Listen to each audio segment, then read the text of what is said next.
New England. They both now live in Florida. They ran Settle the Score, which was a real cool Florida regional. I was very blessed to get to go down and see all that. But we're going to get underway with the Chrom coming out as opposed to the Roy from Goblin. He's going to be looking to approach this Fox matchup a little bit differently. Yeah, he's been hinting a lot on Twitter about the Chrom, and I can understand why. A bit more consistency, but also a bit less kill power. I mean, Chrom doesn't, lack in kill power, just not as much as Roy. Yeah, you're not going to get side beat as the... Roy basically has a DLC move, is the easiest way to put it, with that side B being crazy. Oh, yeah, that side B causes a lot of controversy online. A lot of people don't like it, but I think it's deserved for Roy. Well, both of these characters very well known for their jab into back air, as we just saw right there. It's almost like Goblin taking it right off the script. Yeah, honestly, he looked down, he saw, oh, we're page 6. Okay, here we go, back air. Yeah, there it is again. He knew it. He wanted to repeat his line real quick. He felt like he didn't give a good enough delivery the first time. Yeah, nice little take two there from Goblin to take that first stock. Comet falling behind just a little bit. He was actually looking pretty solid to start the game. Goblin trying to go way low there for, I'm not really sure what that edge guard attempt was. Yeah, might have just been testing his tech, just seeing if he can do it. And I was just about to say, this matchup's a lot easier for Chrom than most because there's not going to be a lot of edge guarding, but Comet kind of just shot me in the foot there and did a great job just going out and nairing him, and he couldn't make it back.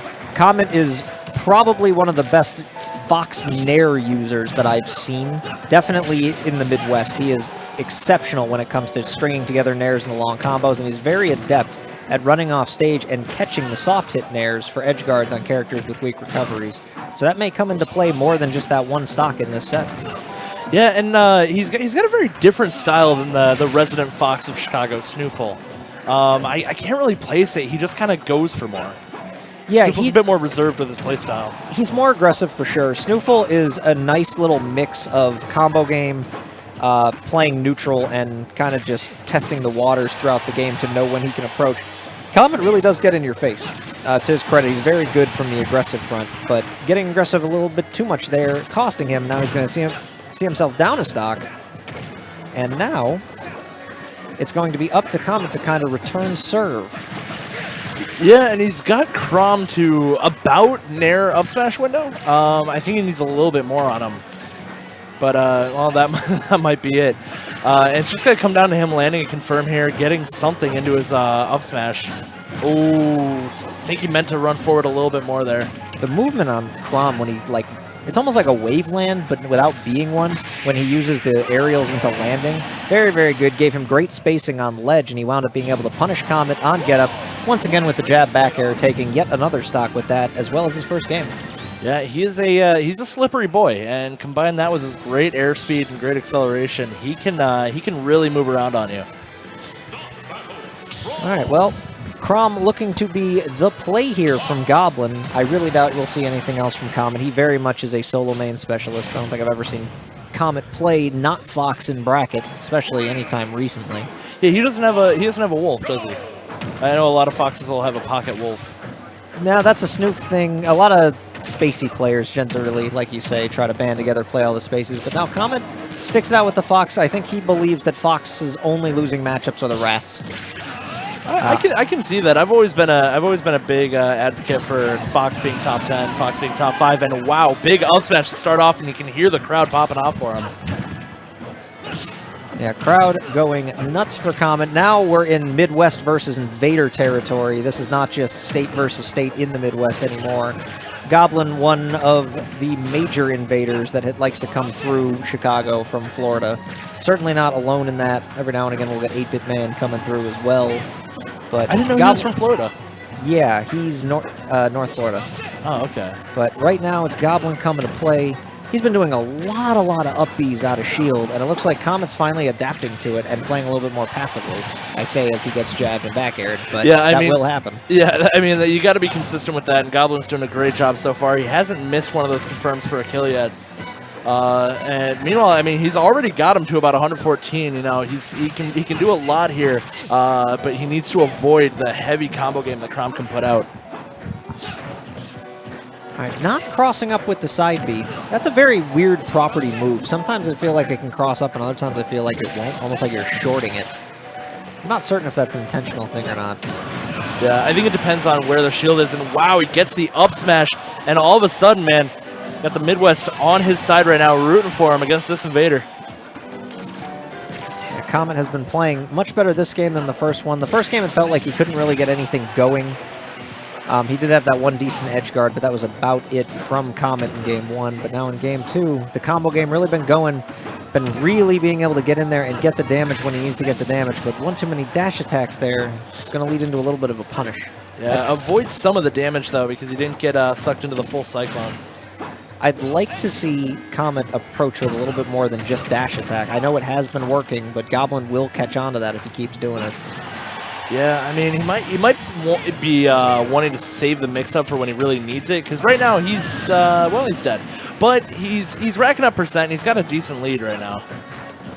Chrom getting the up throw kill at 170. A lot of the sword characters have the up throw whip you off the top of the screen, something that Marth's had all the way dating back to Melee. Yeah. Not quite the combo throw was in Melee, though. Not exactly. All right, this game getting brought back to pretty much even by Goblin very quickly, so Comet really not looking to go down to a 2-0 hole here, throwing out the raw up smash. Yeah, just punishing the aggression on shield. That wasn't something you can punish if Goblin's being on top of it, but I don't think he was expecting it. Thought he could kind of dance around the shield a bit and box it, but yeah, Comet saying, nah, get off my shield and let's get to Game 3. It looked like Goblin tried to do the second jab and then jump away, and that up smash will catch the jump away off of jab. And now Goblin's switching right back to Roy. He's had enough of this Chrom experiment. Yeah, he said, I miss my side B. And I can't blame him for that. It is a good side B. All right. And once again, shouts for Comet from the crowd. Get into this Game 3. Triplats, I mean, I would assume they're a decent stage for Roy, but I feel like this is like a Fox bread and butter stage. Yeah, I kind of agree with you in terms of the stage choice. This could just be a comfort pick from Goblin's side. Maybe he just prefers to not deal with the stadium stuff. Battlefield, a little bit smaller than in previous iterations of the games. Generally, when you think of Battlefield from this crowd, the Smash 4 old school crowd, you think of one of the larger stages in the game, but Battlefield, pretty medium-sized in comparison to what the other options may be. And you have to imagine that Comet probably banned the smaller stages when he saw Roy possibly coming out. Yeah, and I mean, in a game with a lot of big stages in the meta, any smaller stage is going to be a substantial pick for a lot of characters that want small stages. And you're right that it's not as big as it was in Smash 4, and I think that's just enough for people. Yeah, this particular stage list only using 7 stages, Lilat not being legal, and Town being one of the starters.